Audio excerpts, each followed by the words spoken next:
blink twice. So whatever's good. I'm ridiculous. All right, so everybody saw we're talking about Setlist and Setlist planning, stuff like that. So who all wants to lead worship here? I always want to lead worship. Cameron's figuring it out on the drums. That's good. Okay. Who has planned a set list before here? Awesome. On the regular. Very good. Hopefully we'll give you some good tools on how to build good set lists and different things like that. So cool. I just heard myself talking via my own phone. Anyway. So set lists are like super funny. They seem like, at first, if you're like new to building set lists, they kind of seem daunting. Am I right? Like if you've never led worship before, it can kind of seem a little bit crazy. Like, what am I doing? How do I do this? What's the approach? And that's kind of like the position that I found myself in when I first started leading worship, is that I quickly like ran out of songs. You know what I'm saying? It was like straight up. I went over like the set list that I started doing. I was just kind of going back in my history in my mind today, and I pretty much could only lead from the inside out, the Hillsong, Hillsong, and then like the Stand. And if you know this one, you get brownie points. Hillsong United's King of All Days. You know what I'm talking about? And I'm found in the arms of love. Oh my gosh, that bridge will still get me. Mighty to Save. So it's like a lot of Hillsong. Wow. And like Desert Song. I just like really like Desert Song for some reason. The Desert Song, yeah. And then here's like the ultra deep cut. Has anybody been to Acquire the Fire? You know what that is? Like, okay, so Acquire the Fire was sort of like this like teen conference. It was supposed to be like multi-denominational, come together. It's how like Michael Gungor got started in worship, at least from my understanding. He doesn't like them anymore. But yeah. So anyway, I went to one, and they're so corny. They're hilarious. They're so great. They're like, God bless them for doing that. There's so many teens' lives that got impacted and changed. But there's a band called Unhindered. Does anybody know who those guys are? They were like the travel worship band for the Acquire the Fire tour, okay? Now, this is some crazy bit of information. They had a song called Father Will You Come, and it was awesome. Now, the lead singer of Unhindered was Pat Barrett. Yeah. And then the other like lead of it was this guy named Ben Smith. Ben Smith he was the worship leader. He and his wife were worship leaders at Bethel, Atlanta for a long time. They no longer do that, but they have a group called Bread and Wine, and they're excellent worship leaders, and their albums are great. And obviously we know Pat Barrett, but that was like sort of like their beginning like worship group. Anyway, I just look back on that, I'm like, are you serious? No way. So, and there's this whole like little group in Atlanta that like writes together, and they all have done it for years. Like, I think Daniel Bastian might have even like played with them a couple times because they're all like really good friends. Anyway, so one of the songs that I like really was great at was like Father Will You Come. Love that song. And it's really great. And the sound is soft and I can't hear well. Well, Ann, I think you need to turn up your laptop. Sorry. Shout out, Ann. Thanks for watching. Okay, so what happened was I basically had, when I first started leading worship, I was leading worship for like teen camps, because I had like sort of like led with my youth group, and I had led because I went to a Christian school for like all 12 years, and because I could sing and play at the same time meant I was a worship leader for whatever reason. I don't think that that's a good qualification, however the Lord uses it. I'm so thankful for it. But all I knew were like these sort of like hit songs. Like these are the ones I can do. And nobody knew that I didn't know any other songs. Does that make sense? Because I was just like leading different people all the time. Make sense? So I could just keep doing it and crushing it. But in my high school, I could only lead like 1 or 2 songs a week every Friday. So I had enough where I could keep it going. Like I could still like rotate them, and I'm still good at leading worship. You know what I mean? And it's like I don't know any new ones. Right, totally. And then I got hired on staff at a church when I was 17. I graduated in the summer, and I got through like my second Sunday there, and I was like, I know nothing. My set lists are terrible. I literally had From the Inside Out on it. I remember this moment, and it was just this one song, and I went to go write the rest of the set list. I was like, I'm out of songs. I can't do anything. What do I do? I'm stuck. This is awful. I don't know anything. So that's where like the Lord really kind of just came in and was like, all right, you ready to learn? Ready to do some things? And he sent an amazing pastor who was a pastor at that church. His name's Stephen Banks. Love that guy. He gave me an opportunity when nobody else would, and he really believed in me, which I don't think he should have, but it's been really great. And anyway, so through that, I learned how to build set lists, just kind of grinding my teeth at a local church of like 75 people, week in and week out, and it was like multi-ethnic, and it was like crazy diverse. Has anybody been to like the east side of Cleveland, like Cleveland Heights area?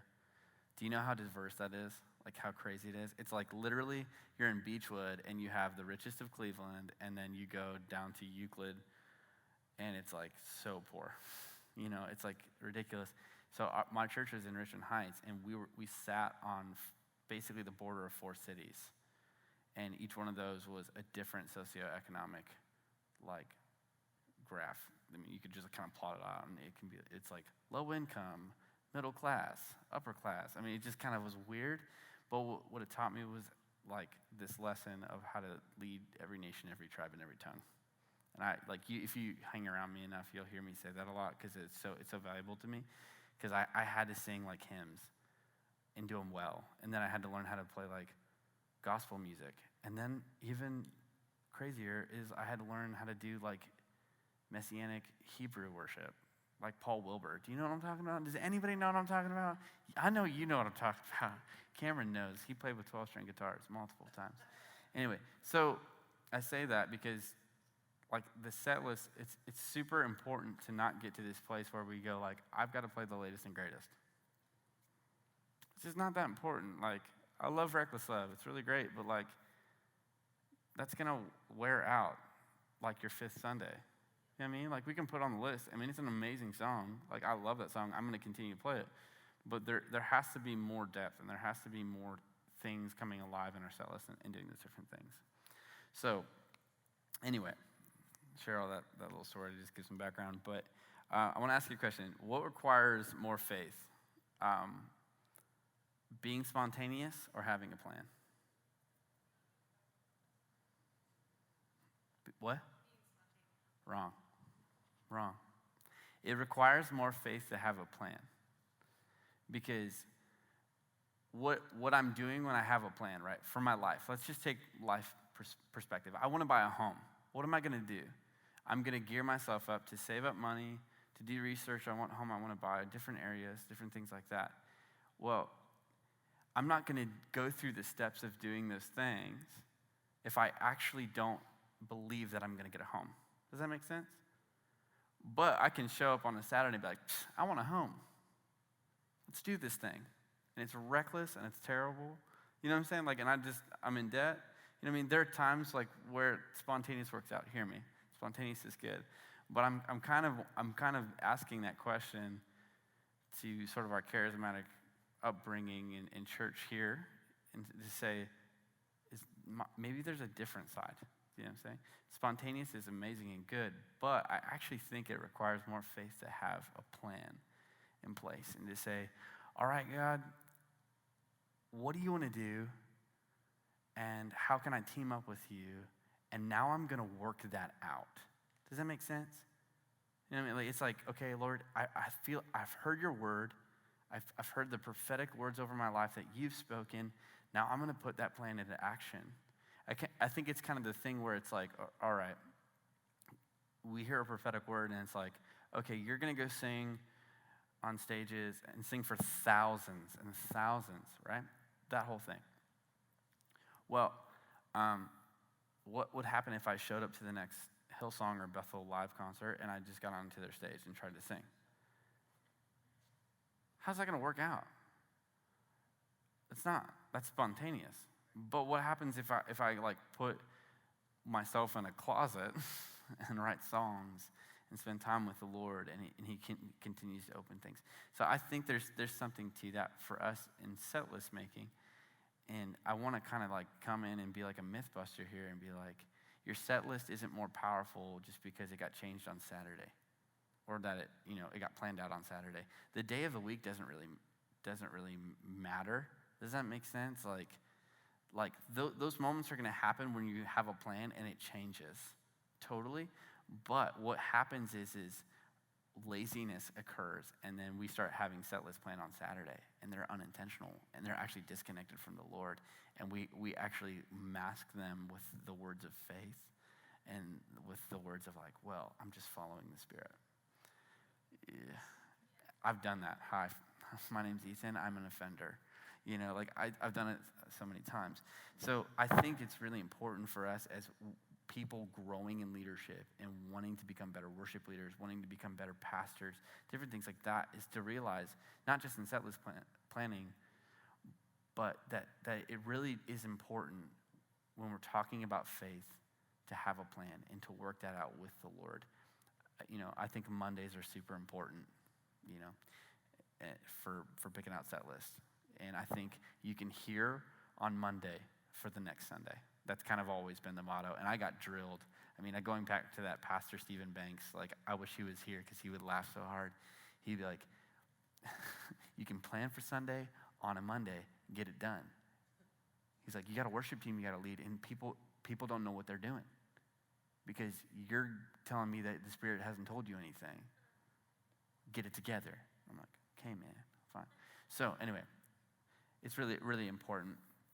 And so the other thing too, I think, is there's almost like this thing where we think that like the proximity to the event, it's like, well, now we're in the mode. It's like go time, go mode, and that's where we're getting all these downloads and different things like that. And it's like, it's like God's so present right now. And anytime I hear that, I go, really? Are you sure? How can God be more present? I thought he was ever present. Okay, so isn't God outside of time? Okay, if God is outside of time, then does Saturday matter or does Monday matter more? What matter? You know what I'm saying? And so in that place, I think we were like, okay, you know what, Lord? We're going to hang out on Monday and figure out what's happening next Sunday. And then on Tuesday through Saturday, it's going to be awesome and figuring that out. So, and then just a brief quote because I love my dad. Who all's met my dad? You guys met my dad? Steve. Kelly, you got to meet my dad. He's awesome. So funny. So my dad, and this is sort of around the same time as I was beginning lead worship, I would call my dad frequently as I'm like, my first year on staff at that church, and I'm like, I don't know what I'm doing. And he's like, that's amazing. And I'm like, that's not encouraging, Dad. I need you to like be here with me. And I was talking about set lists and different things like that, and I'm talking about other things I was doing in my life. And my dad was like, Ethan, I'm the most spontaneous person you know, right? And I'm like, no, you're not. And he's like, of course I am. I'm like, my dad's super structured. Like, seriously. He's got his calendar down. Like, the dude is consistent. Like, he preaches it. He is 5 minutes early to everything. Like, that's my dad. And my dad's like, I'm the most spontaneous person. And I was like, okay, explain that. He said, because I have a plan, I'm allowed to be spontaneous. Because I can pick and choose when I'm going to do something. So when I feel like changing it, I know that my time is available. And so I'm not wasting my time or anybody else's time with my inability to plan. It's like, okay, fine. Like, you are the most spontaneous person. So anyway, like, to say this, that like spontaneous worship for us in charismatic culture is very very appreciated, and it's a high value for us. I'm one of those guys. I want to do that. But me learning that lesson from my dad actually allowed me to be a better spontaneous worship leader, is that when I began to plan with the Lord, I actually got more freed up when the Lord would come in to the service and kind of just like whisper into my ear and be like, hey, I want you to do that song that's not on the set list. I'd be like, okay, sick. awesome. This is amazing. And it's such a fun time. Then it turns into a party. Then it turns into, Lord, what are you doing? This is incredible. So, is that good? Is that good for everybody? Okay, cool. Awesome. So, now that we've kind of gone over these cultural things or whatever, talking about all this, and I want to give some practical tips on how to build set lists. It's like, okay, obviously, when we're picking out set lists, we should pray, right? It's that kind of thing, like, like the Lord says, it's like in Scripture says, like, and my sheep hear my voice. Okay, we've got that ground rule, like, we hear from the voice of the Lord. Here at Bethel Cleveland, like, we got that pretty much anchored in our culture. So, like, we're going to pray and be in step in relationship. Okay, that's really awesome. But what happens when the Lord doesn't actually give you the exact song in the exact set list with the exact keys and all of the BPMs? Question, has anybody ever experienced that? I would like to know that worship leader if I could, because I've never, ever had that. I've been leading worship for over a decade now. That's so weird. Wow, thank you, Lord. Amazing times. I've never once had that. I've had times where there's been 3 songs that were very specific in a 6-song set list because I had an hour and a half to play. And that was for like a burn or something like that. But rarely am I getting like specific songs. If I do, it's usually like one thing.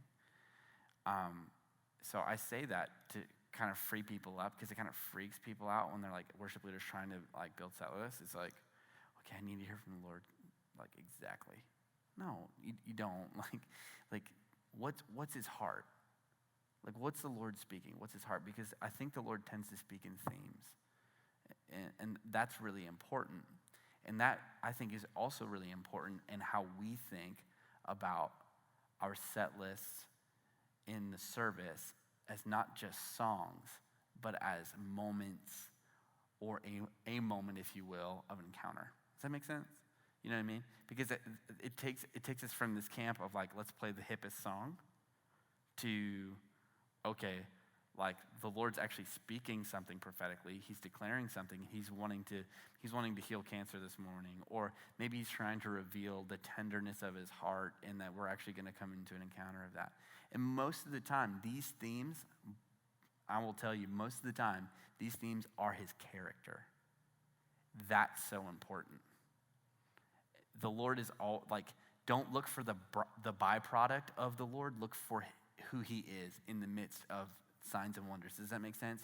Like, there's this thing where we can get really quickly lost by looking at signs and wonders and missing the person who makes them. Does that make sense? It's like I don't want to go to an art gallery and look at a painting and be so mesmerized by the painting and miss the painter that was next to me. Does that make sense? I would rather ask the painter questions about his or her painting and understand it more. Does that make sense? So like for us, it's like, let's not get lost. Sometimes I think we have to come back to that character. And so when God, like to me, most of the time, as I'm preparing for a set list, the Lord is giving me his character a lot of the time. And then I use songs as tools to facilitate the delivery and the communication of God's character through music. That's really where it's at. Yeah. And I'll be honest, there's some Sundays where I don't get anything. It's really weird, and you're like, I have no idea. Like, Lord, what are you saying? And he's just like, I love you. Like, I got that like 2 years ago and last week. Thank you for loving me. And he's like, just go for it. Pick out a set list. I'm like, really? Like, yeah, totally. But again, I don't know that if I don't have a relationship. I'm not praying through that, and I'm not just talking with the Lord and walking in step with him. So if you're coming into those situations where it starts begin to be like roadblocks and different things like that, where you come into, especially if you're like, okay, if you're on staff at a church or you're like serving underneath leaders, this is a really important key. When you're not catching anything, check with your pastor. They will have an answer, generally speaking. Because here's the thing too, if you're not in step with your pastor or your leadership or the church, it's just not going to be a good Sunday. You know what I mean?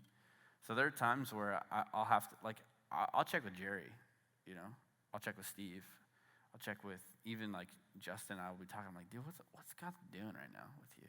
Because I'm just kind of like, I'm missing it. And they'll say something that was just totally left field that I didn't think of, and I just trust them. You know what I mean? Like, I just trust, you know what, you're hearing something, and I'm going to go with that, and I have enough tools to be able to facilitate that, you know? Because that happens sometimes in Middleburg, you know? Like, I can, like, okay, for instance, this past Sunday, the 9 a.m., like, we just played through the set list how it was, and, like, nothing was happening. And the Lord was like, hey, I'm pleased. Just let it go. And we handed over worship early. I was like, hey, Michael, help me, come up. Did that. And then Joel did something with healing, and I just played in the background, and that was it. People got healed. Yay, awesome, cool. That's what it was about. You know what I'm saying? That kind of thing. So if you're getting through those situations, always default to the pastor, and always default to your leadership, because it's really important, because they've been put in a position by the Lord to do something, and they see things that you can't see. Seriously. Like, I'm humbled so many times by my own pride in thinking that I know something. You know, it's like, well, I get it. That's cool. You know what I mean? But it's like, there are so many factors. There are so many relationship things. There's so many things that the Lord is speaking prophetically that I'm not aware of that are going on in, like, Steve Witt's life and Jerry Nicewander's life. These guys, but I submit to them and I trust them that they're doing something. You know what I mean? It doesn't mean that it's like I'm going to like the songs that they play. Do you know what I'm saying? Or that they want me to play. There's situations where it's like, man, I hate this song. But at the end of the day, I'm going like, you know what? I trust you. I really trust you. So if you say that, let's do it. Let's go for it. So anyway, do that. Yeah. And if you're still struggling at that point, you know, let's say you talk to your pastor and things are kind of rough, just go outside and just look at a tree and figure it out. You know what I mean? Like, figure out what God's doing. You know what I'm saying? Just go look at the very earth that testifies of who he is. That's awesome. Do you know what I mean? It's like every resource is available to you. Just like take your phone, turn it this side down, like put it on airplane mode, whatever. I don't care. Like, listen, y'all, Ohio has some of the greatest metro parks ever. Like, these, like, Cuyahoga Valley, like, National Park is incredible. People tell me Ohio's ugly, and I'm like, you don't understand because you haven't been anywhere. So just get out in your car, do something, connect with the Lord, and just see how marvelous he is, and then begin to build a set list off that, okay? Yeah, man, sorry. Just like, God is really good. He's just so good. And he'll show up. He always does. The other thing, too, for you guys who, you know, if you're building set lists, too, if you need a leader to bounce that off of, please send me your set list, and I'll let you know, do all that stuff. And I'll let you know what I think, okay? Where I would change something or, you know, whatever's good. So some practical steps, right? So if God speaks in themes, am I going to pair rain down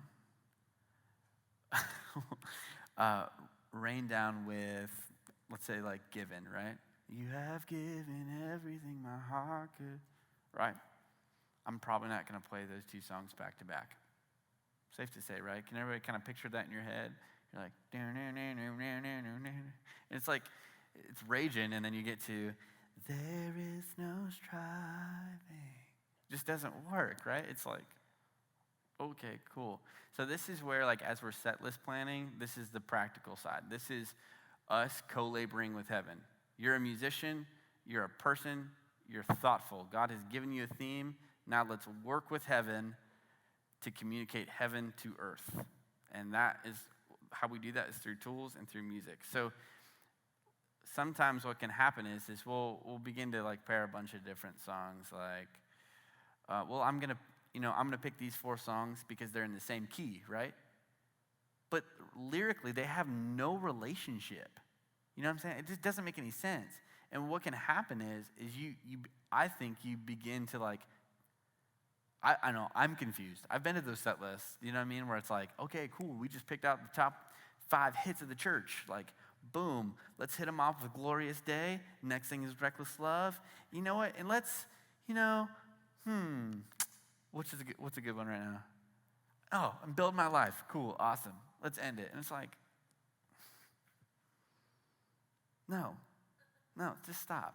It's so backwards. So if the Lord's speaking on love, boom, Reckless Love. There's your song. Put it on the set list. That's incredible. And then let's figure out other songs that help facilitate that message. How about a good one? How He Loves. People don't play that one anymore. Love that song. I think it's incredible. Watch what happens. Watch what happens when you do How He Loves. One time in a year, people freak. It's like, yeah. Man, I remember like 10 years ago, I was in youth group and I got saved.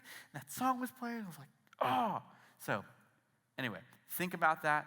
Like as a worship leader, if you're building set lists, study lyrics. Like, man, come on. It's so important. You know what I mean? And there's other things too. Here's like little tidbits for you. Like sometimes the bridge, like I was just talking to Josh today. Like we were just texting about set list. And sometimes the bridge is appropriate for the set list, but the whole song isn't. Does that make sense? Like take it. Okay, so for instance, here's the situation. He had, I think, Endlessly second, great song. Great second song. And then he had Holy Spirit, third. And I was like, yeah, Holy Spirit's good. That's good. But what if he did this? The bridge to Endlessly is, open up the doors, we are ready. What if you do Holy Spirit first, right? Let us become more aware of your presence, right? And then you just vamp that thing up and go, so open up the doors. And then you're there. Do you know what I'm saying? But I don't need the rest of that song. It's only just begun. You know what I mean? It's like you don't need that, you know? So I think as a worship leader, that's what I'm looking for. You can take parts and pieces. You can work them together. Because what we're trying to do is lead people into an encounter with the character of God. That's what's important at the end of the day. So if we have to take snippets and do all this thing, we'll do it. Setlist example, the other night, I did a worship night on the east side of Cleveland, and the Lord, all He would tell me was holy. I'm holy. I'm holy. And I'm like, I've never led worship in this church before. I've never led with any of these people. When the Lord says holy, to me, it's like trigger, like, oh man, I'm serious. Like, I'm really serious about this. It's just one of these characteristics that the Lord has just kind of like made me fear Him in a way, in a really good way. And so, but that also kind of makes me a little scared because I was like going to lead worship in a church. I don't know them. So I don't know if they're like, I'm like, I think it'd be cool if I just like go crazy in, because I'm going to with these songs. So what I did is I picked out All Hail King Jesus, and then what I did is I stayed on the bridge, because I testified in All Hail King Jesus of who He is, and then I just stayed on the one thing that He was just kind of pointing out to me, which was His holiness. All of the stuff before was a description, and then we went right into Agnus Dei, where you're like, and it's just vamping out huge. And then I'm like, you know what? I'm doing holy again. I'm doing Matt Gilman's holy. You know what I'm talking about? There is no one like. I'm like, love that song. Incredible. And you know what's so funny? I put a total like filler song at the end that I knew I wasn't going to play. Here's in Heaven. What? That was silly. What? That was not even a good call, Ethan. Not in any way. But, you know, it turns out that night was a total prayer fest, and people were going in crazy, and nobody would have known All Hail King Jesus, so all I did was Agnus Dei, and then it just went berserk from there. And I didn't do anything else on the set list. But again, I had planned before that, and I was ready to go, and the Lord's holiness still came through. You know what I mean? But as a worship leader, I knew the room, I knew the people, I could quickly sense this isn't going to go over well. They're not going to know All Hail King Jesus. It's not going to work. Okay, cool. I can scrap it, but I'm prepared. So if I need to do it, I can do it. But if I don't need to do it, I'm not going to do it. And I also know my band really well. You know, the guys who I took, and like they're going to be able to flow. So themes are super important. Study the lyrics. They're really great. On a musical level, this is where it's really, really, really, really, really, really important to know theory.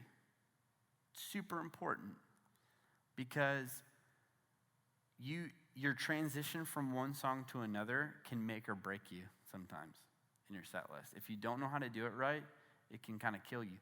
So it's important to know key relationships, knowing what key to go to next. Typically a half step difference, like, okay, let's say I pick out one song in B flat and the next one's in B. Typically that's not necessarily the best transition. It's a half step. Why can't I just play the second song in B flat? You know what I'm saying? Like, be a better singer. Sorry. I mean that, like, I say that to myself. Like, hear me. Like, I got to, as a worship leader, like, who was young, I could only sing songs in, like, one key. Like, from the inside out, all I could sing that is in C. And I realized that it was actually creating a handicap for me because I wasn't able to lead appropriately in some set lists because I couldn't put that song in certain set lists because it didn't function well with other songs. You know what I'm saying? In those relationships musically. So what I did was, like, I gotta get better at singing. I have to have more range. I need to be able to be more aware and have different vocal inflections, all these different things. So now I can pretty much lead from the inside out if I need to. I would say in any key. Are there some keys that are going to sound better? Yeah. But I know this because of how long I've been doing this. I know what section I can't go to in a certain key. Does that make sense? How to approach it, knowing how to, like, okay, this song, I know it needs an octave jump. Okay, I want to do the same song, but now this set list, it doesn't need it at all. Those kind of things is really, really important. So learning your voice, becoming more dynamic. I think I've said this quote before. In setlist preparation,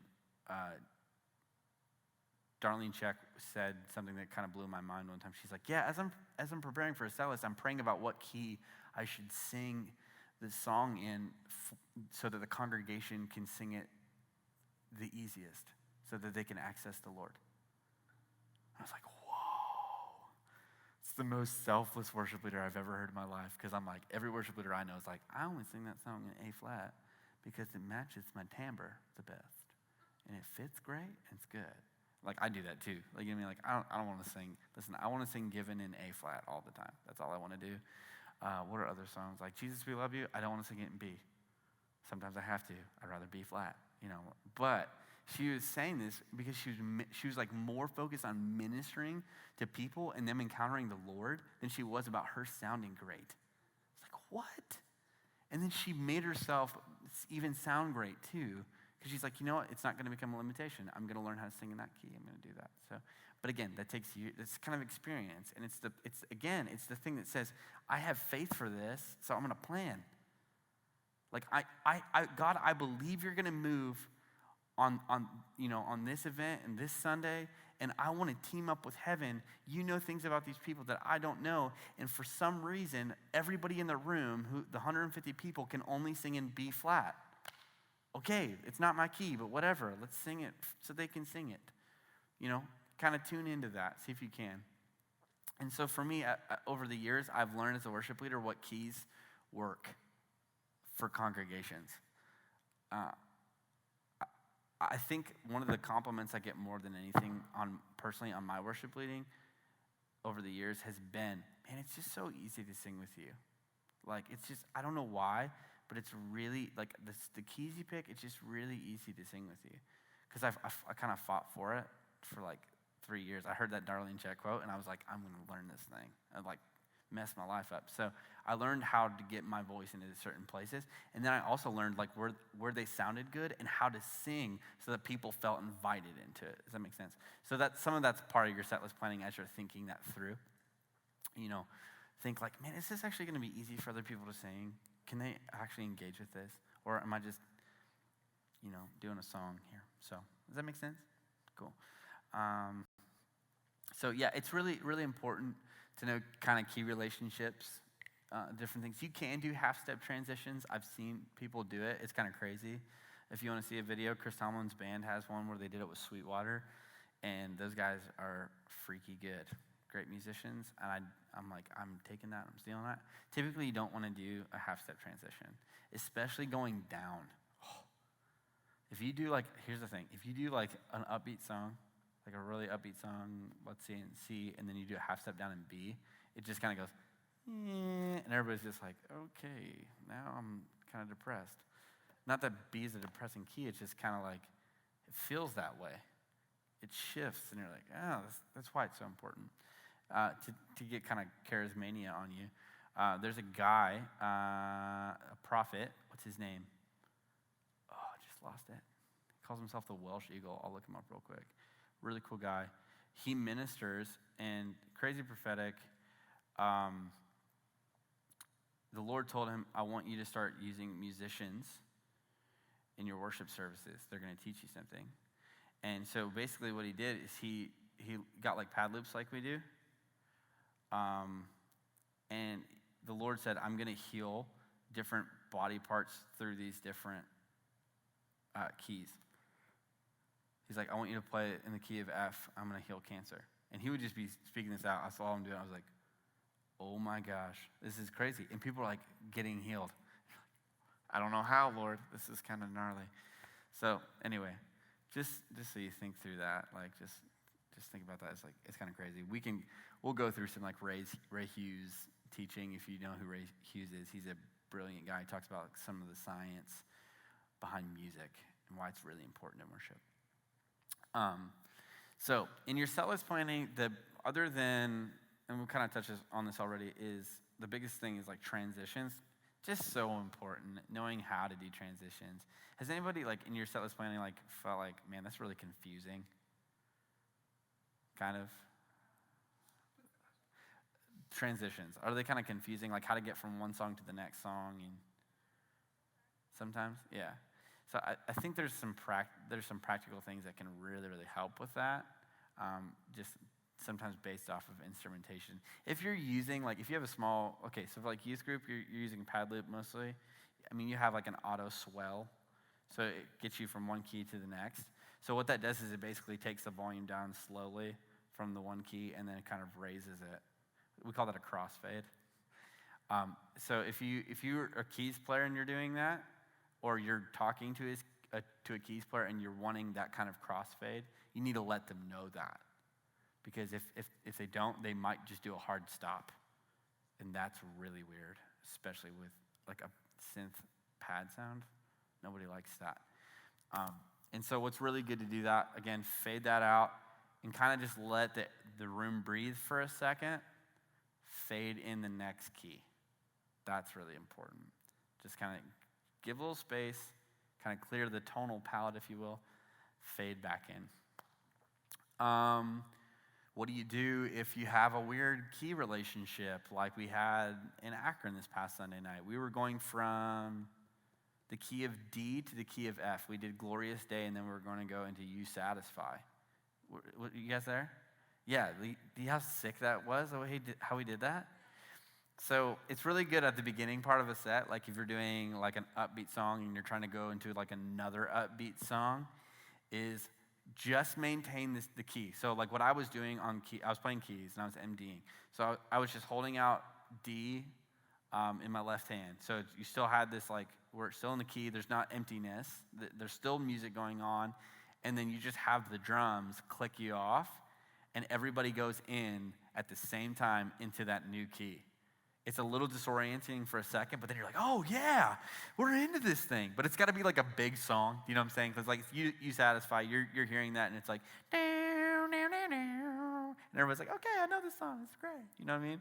It's not typically going to be something like Jesus, we love you. Just not. It's kind of be awkward. Like click us off 1, 2, 3, 4, and you're like, and we're in B flat now. It's like not as epic. I'd save that for like more, what I would say like epic moments. Other great things to do at the beginning of your set list if you're changing keys. If you're doing a big song, just crash it out, man. Make it huge. Crash it out and let the room go silent. Just let it happen. 2, 3 seconds. It's okay. What it does, again, it kind of clears that tonal palette, for your ears, for people, and gives a moment for them to breathe. And then you can click it off, and you're going to the next song, okay? Don't be afraid of that. It's okay. I am, like always, I'm this is what I struggle with. I struggle with it being awkward. Do you know what I mean? I'm like, oh, for 2 seconds too many, bro. Okay, let's click it off, But anyway, so I hope those are practical for you. And then usually what I do is I'm picking set lists out for like the latter part of the set. I'm usually trying to maintain the same key. You know what I mean? Because usually by that time I found you're kind of settling into something. We're kind of clearing out some stuff, and we're like, okay, we're all just here. We're settling in it, and like God's doing something in the room, and we just want to treat it really holy, and we don't want to move off it quickly. Those are the kind of times where I would say, like, hey, to the team, hey, pedal the one, right? Where you're holding on the one chord, pad's just there, and it's just kind of like, okay, we're kind of poking in the dark to find, hey, Lord, what are you doing in the room? We feel like you're doing something different than what we planned. You know what I mean? Set list planning. Here's a great idea. Plan for more songs than you think that you'll play. Have extras. Just do it. It's totally okay. Over planning, not a big deal. You know what I'm saying? What's horrible is to have 3 songs and you have 45 minutes and nothing happened in the room and you're done with your 3rd song and your band's going like, what? What do? We have 25 more minutes. And then you're just like, set a fire down in my, it's like, how great is our God? Pulling out all of the hits. Anyway, so overplan. I think put one song too many. Typically here, Sunday mornings, we're given anywhere from 35 to 45, sometimes 50 minutes Sunday mornings. It usually happens around 40. I generally pick out 5 songs. I'm not going to pick less than 4. Never. Pick 4. 5 is good. I've done 6 sometimes, just depending. You know what I mean? Just so that people can prepare too. Again, you're also, as worship leaders, you're giving your band and team tools to prepare. It's really, really important. So, and then going back to transitions, know your transitions between each song so that you can communicate that to the band, because that takes it away from, okay, I'm just picking out songs to, no, I'm a worship leader leading a moment with the true one holy God, and people are encountering him, and that's really important. So music helps people, and how you play is really important, and so sometimes it can trying to eliminate some of that awkward is really, really good. So plan your transitions. Transitions are just as important as the song. Like, serious. I've seen some set lists really go bad. Here's another tip. If you have a great set list, save it. If songs work together, save them. I have like a codex in my brain of like songs that I can just go to, you know what I mean? So now when the Lord shows up, I'm like, boom, next one. Okay, the 11. We went nuts at the 11. It was really kind of crazy. Like, we got, I think, 2 songs into it, and then it kind of just went totally different. Like, remember, I was telling you about the 9. It was like super structured. 11 was different. We played the first song, got to the second, what was it, Freedom? Yeah, with the Spirit of the Lord, there is freedom. And then we got into battles, and we're doing battles and all that kind of thing. And then the Lord was like, hey, remember that old song, I've got the joy, joy, joy, joy down in my heart? I'm like, yeah? And he's like, do it. I'm like, why? Don't ask questions, do it. So just doing it, right? And you're like, and there's this moment where you're like, oh, wow. People needed that. Cool. Really great. And then I'm like, hey, Lord, the next song is not going to be good. It's not matching. Like, it is well. It's a great song. So cool. But it was not what God was doing in the room. And then the Lord's like, hey, just do the pre-chorus of Defender. I'm like, really? It's like, yeah, do it. It's like, okay, sounds good. And then he gave me like the next 4 songs. Right there. He's like, Defender, I want you to do, he said, do the chorus only one time.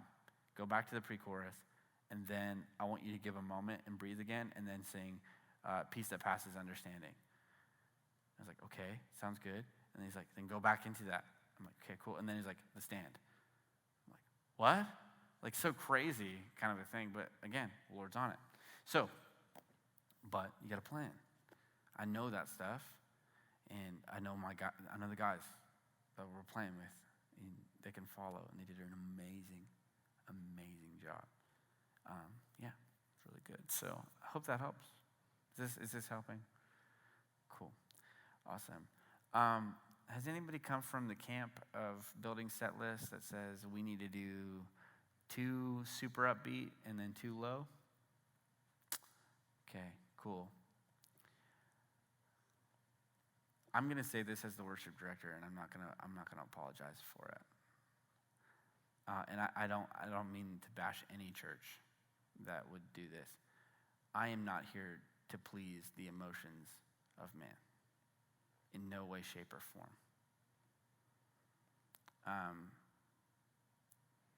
I don't need to warm you up to get into the presence of God. When the presence of God shows up, if you don't want to get in it, that's not my problem. You know what I mean? But I'm not going to create bitterness in my heart toward you. Does that make sense? That's the fine line. And for me as a worship leader, I've gotten some really bitter places where I'm like, oh man, like why don't you just get this? You know what I mean? Like he's here. And it's like, Ethan, maybe you're the one missing it. I'm like, okay, sorry, Lord. But I say that to say, like, if we're gonna create set lists like that, again, I think we're like really limiting ourselves. But I do understand why some of those hard, fast rules. Again, I've come from a church that was like, hey, we need 2 fast up front and we need 2 slow in the back. So I had to fit these categories because it was like we genuinely believed that people were going to come in tired, that we needed to get them pepped up and warm them up and doing all these things. And so now our frame of mind in pastoring is that our people don't want to be here. What? No, man, if they're here, they want to be here. Do you know what I'm saying? And so it's totally different for me. But here's the thing. I do understand why that happens, because there is this thing where, again, I'll say this, growing in favor with God and man. I have to know how to speak the language of heaven, but I also have to know how to speak the language of earth and how to get these 2 things to match. And sometimes we do come in Sunday mornings. There have been Sunday mornings where people are just not in it at all, especially the 9 a.m. service. And sometimes you need to push this up a little bit. It's like, hey, come on, church time. You know, let's wake up. So I do get that, but I don't want to create a theology or a frame of mind around something like that. Does that make sense? But at the same time, on the flip side of it, I'm not gonna put a really slow song at the beginning of a set list, because that's not communicating with earth and man well at all. Again, people woke up maybe an hour ago, their coffee's just getting in them, and you're like, I'm sleeping. Dude, I've been there. So I think it's a fine line, okay? And I want to say this too. Default to your pastors. Just do it. Honor them. Honor them. If they're saying, hey man, we're lacking energy, again, I'm one of these guys. Jerry's talking to me about this. Steve's talking to me about this. He's like, hey man, your set is lacking energy. Your heart isn't bad. Your heart's amazing. We love your heart.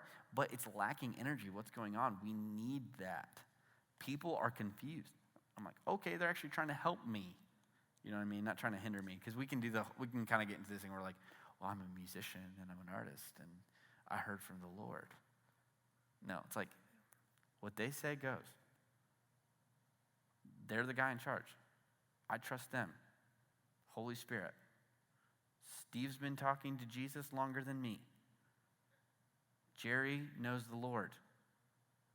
I also know the Lord, but there's this thing called church and unity, and it's how it works, different things like that. So, that being said, honor your leaders. Just honor them. It's so important. So, but again, I don't want to communicate a thing where it's like, okay, too fast, too slow. We're not necessarily doing that. You know what I mean? There are parts where some Sundays where it works. I've done some set lists like that, but Again, if the Lord's like, hey, I want you to start out with this song, I'm going to do that song. You know what I mean? Okay? Make sense? Cool. Almost to the hour. This is good. Questions? Ask some questions. Anybody got anything? No? Wow, you guys are quiet. It's good. Cameron, thanks for coming. You're not a worship leader, but you're learning about Setlist. It's really good. I hope this helps. Planning Setlist and different things like that. And if there are questions that you have, please feel free to send them my way. Ask me. I would love to help you out with those set lists and different things like that. So, cool. Here's the question. Does this help explain some cultural things on how we approach set lists? Okay, cool. Because that's where I'm wanting, as the worship director here, I'm trying to send culture messages. For everything that's practical, I want there actually to be a depth for it. Does that make sense? Like, I want to kind of let you guys into my world a little bit to show you, I make these decisions that might seem just really simple, but are actually backed by years of relationship with the Lord and just trial and error, different things like that. So, and if you need an explanation for any of that stuff, everything I do is that way. That's kind of my personality. If you get to know me, I'm like ultra weird deep. So I'm like almost deep to a fault, like deep on things that shouldn't be deep. Like I'm walking to church, I'm like, why is the napkin on the floor? What is going on here? Who is, like, honor the Lord. Like, clean this. Anyway, so just some examples. So thanks, guys, for coming. Appreciate it. You guys are awesome. That'll be it. Boom. Thanks, Cameron.